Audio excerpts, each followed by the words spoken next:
So, I don't know which Warriors fans made a deal with the devil, but I did not see this coming, and if you did, then you're either a time traveler or a bullshit artist. Because one of the great men in the history of men, James Fisher-Harris, has signed with the New Zealand Warriors on a 4-year deal starting from 2025 after being released by the Penrith Panthers, and dare I say, this is completely out of nowhere, and I don't think anyone really is going to push back on that. The journos were too busy reporting about a Harrison Edwards and a Jack Jasewski swap deal, and good luck to those boys, I'm sure they'll do well, but they did that instead of telling us that the Golden Boot winner is leaving the best NRL team of all time to join one that is already, dare I say, one of the biggest threats to the Penrith Panthers. And I'm not sure what you think, but to me, this just doesn't happen. Either Penrith and Warriors officials were all made to sign NDAs, or more likely, a Warriors fan has literally made a deal with a higher bidding, because how else does the best front rower in the competition swap teams on a random Wednesday at Smoko? I mean, maybe this is overplayed, but literally what the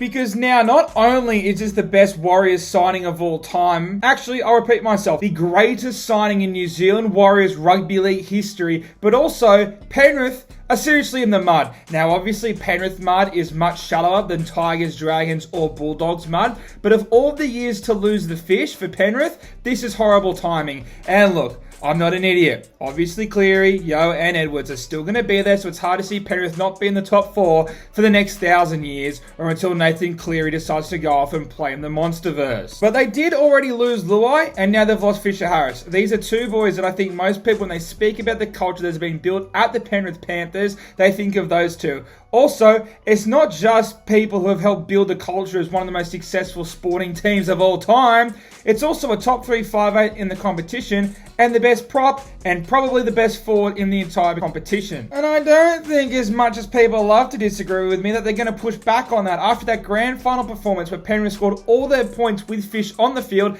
and conceded them all with him off the field. And then to back that up, he then won the Golden Boot because he was the captain of New Zealand's biggest ever win over Australia. And before the season started, people were literally talking about him as a top 3, top 5 NRL player, period. You could make the argument, and this ranger's not going to push back, that James Fisher-Harris is probably the most hyped and the most influential forward since Jason Taumalolo was actually good. And when you read all the accolades that he's had over the past 4 to 5 years, you cannot argue with it, because outside of Cleary, you could make a very fair argument that the Fish is being Penrith's best player, because where does Nathan Cleary struggle the most? It's at the rep arena, and yes, it's obviously a harder level of competition, but out of the one bloke he doesn't have, when we all talk about New South Wales trying to play like Penrith, it's James Fisher-Harris. And a huge shout to Ivan Cleary. We have been talking about the likes of Haas, Carrigan, AFB, Tino and Flegler for years now, and they're all top tier forwards, but James Fisher-Harris has surpassed them all. Like I said, look at the way he went against the Brisbane Broncos in that grand final, and then against Australia when he was captaining New Zealand.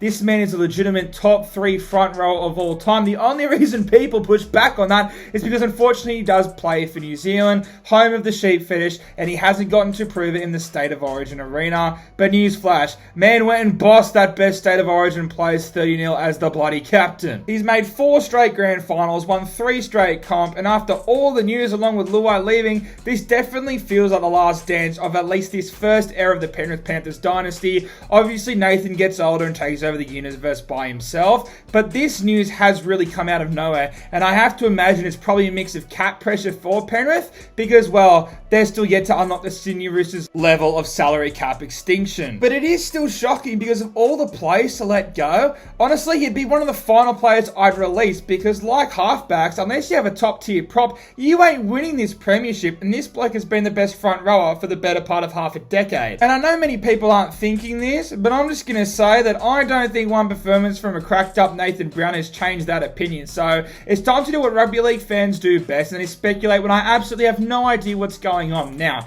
in my honest opinion, I think it's a combination of two things as to why Penrith will release literally the best forward in rugby league. I mean, surely Fish has a say in this. You do not release a player like Fisher-Harris, and I think knowing he could lead the Warriors to the maiden premiership would not only mean the world to him, but he would legitimately become an icon in New Zealand sporting history. I think the other thing is his pay has increased tremendously.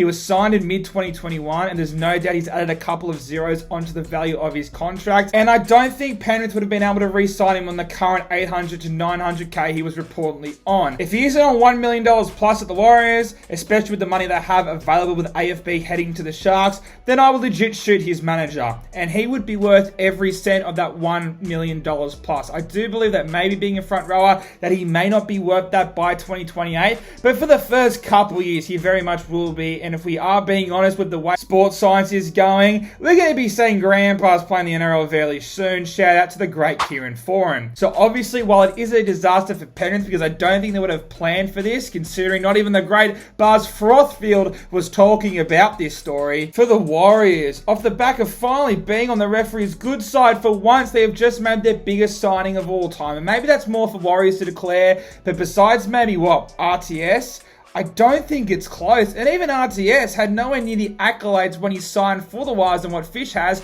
And obviously, he went on to have a pretty good career. He's even playing incredibly for that team now. But the Warriors in 2024 look as good as they did last year so far. And if I'm being honest, when Adam announced he was going to the Sharks, it did feel like this might be the year for the Warriors to do it.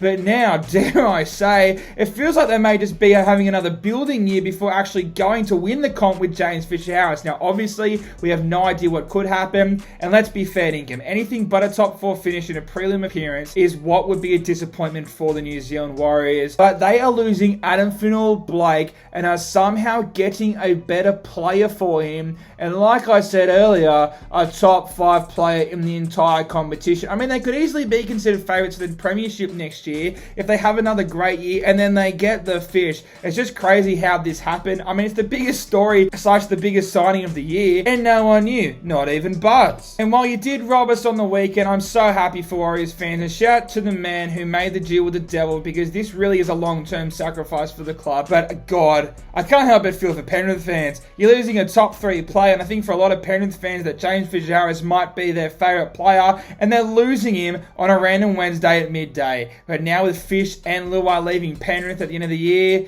talking about adding even more motivation to the Penrith Panthers trying to get a 4-peat. But Warriors fans, get ready, because 2025 might be just as hectic as both the last 2 seasons have been.